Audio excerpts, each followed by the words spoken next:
Now, let's start with a discussion of the biology of this disease. The Ebola virus disease is a viral hemorrhagic fever, or a viral infection that damages your blood vessels.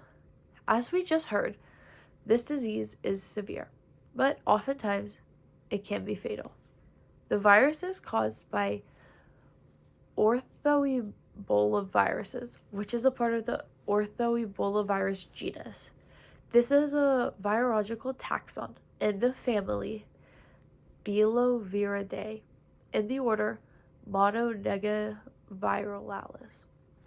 It is assumed that fruit bats from the Peripodidae family are the natural and most common host of the Ebola virus.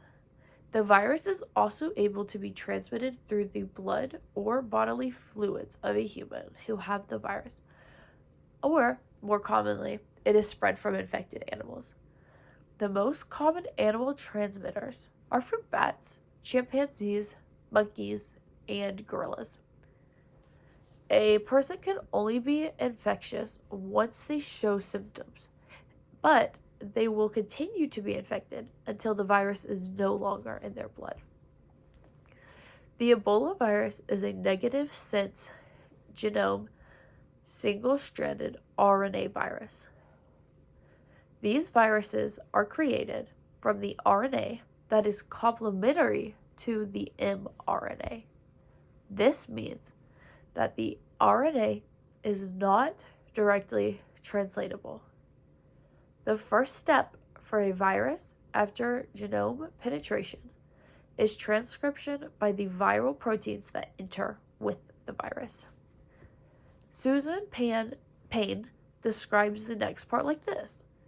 Transcription contains between 2 to 4 proteins that are then able to associate with the genome through interactions with RNA binding nucleocapsid or capsid protein.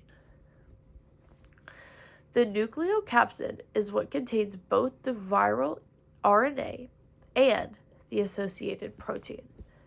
Because the virus is now associated with the genome, the naked genomic RNA cannot be translated. It will degrade since transcription is blocked. Instead, the viral mRNA will be translated and will be transcribed and translated, which will occur in the 3 to 5 direction, opposite of regular replication, transcription, and translation, which is normally done in the 5 to 3 direction. It is important to note that since the Ebola virus is a negative strand, the genome sense strand is used for all the mRNA synthesis templates. This is different from other viruses. Now, let's talk about some of the structural features of an RNA virus. In the genomes, there are open reading frame areas, which are a nucleotide sequence that allows for the encoding of viral proteins. There are also non-coding regions within the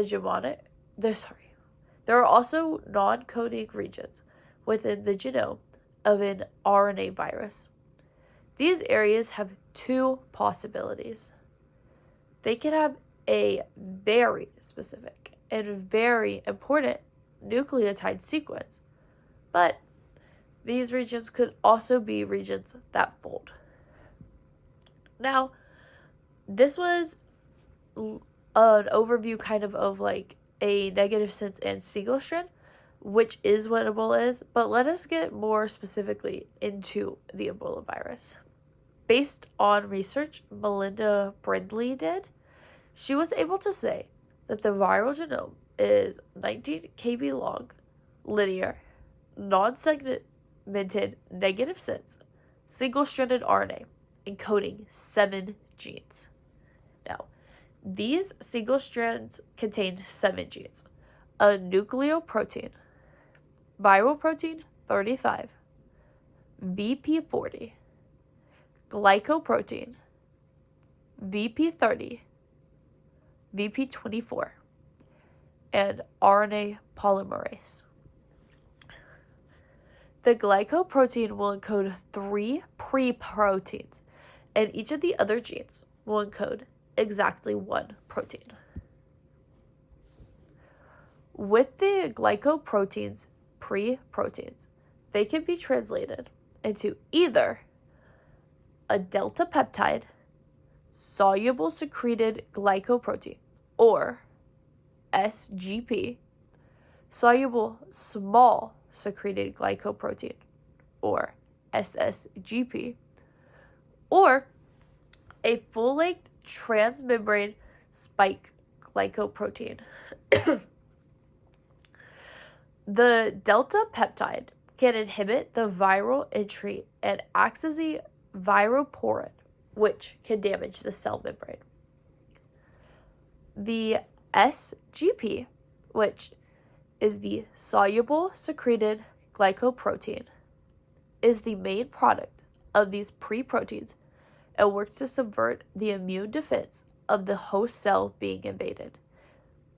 The SSGP, or the soluble small secreted glycoprotein, is similar to the soluble secreted glycoprotein, but its role in the viral infection is unknown, and the full-length transmembrane spike glycoprotein is crucial for the virus's attachment to the host cell. So, that is a brief synopsis of all of the genes working inside the single-strand RNA of the Ebola virus. Ebola virus is a virion-shaped like thread, which allows it to be changed into a circular or filamentous shape, depending on what is needed in that moment. When it is in a filamentous shape, it can be short, long, unbranched, or branched, all depending on what is needed for the host cell. Now that we understand the structure and the classification of the Ebola virus, let's discuss its lifestyle and how it can impact humans. Though there are many different ways to break down their life cycles, we are going to explain it as 3 different and distinct phases. The first step in the life cycle is called attachment and entry. There are several options for attachment factors. For example, it can attach in the human folate receptor alpha, T cell immunoglobulin, or even liver node specific ICAM3 grabbing non-integrins. And each of these can be used as the receptors. Once the virus is able to attach, Ebola virus can enter through 3 different mechanisms. The mechanism chosen appears to be related to what the shape the virus has.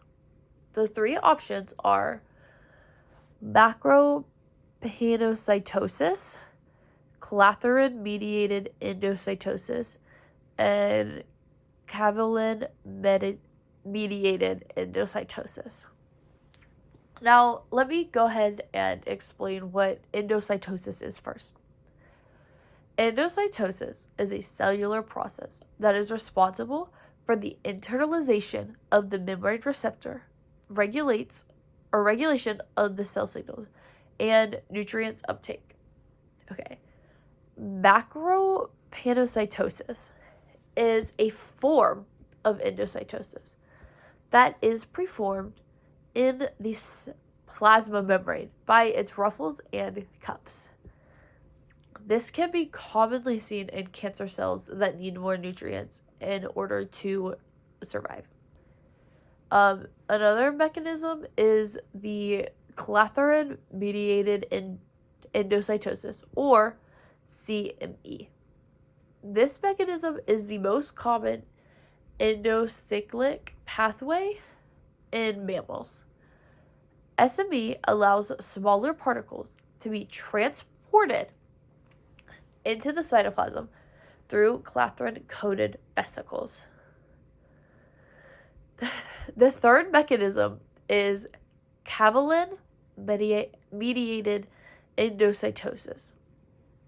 This form of endocytosis is performed by bulb-shaped invaginations, which are called cavillae,